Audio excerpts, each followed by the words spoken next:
So, ayan guys. So, tulog pa siya and then, gabi na and then, udto pa kami ng tingnan mo, 12:34 na. Ayan. So, wait lang guys.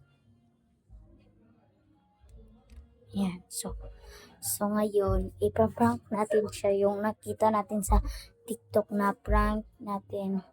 Prank na natutulog siya tapos yun, happy birthday ganyan din natin siya guys ha. Tara guys, so puntahan muna natin siya guys. Akalat ang kwarto niya guys. Yan. So,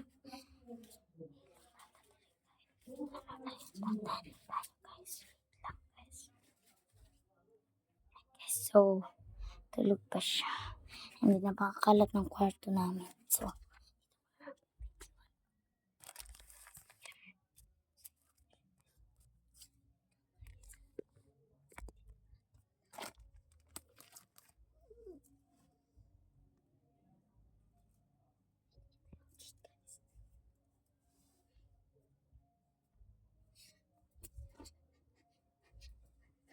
happy birthday! Ano ba yan?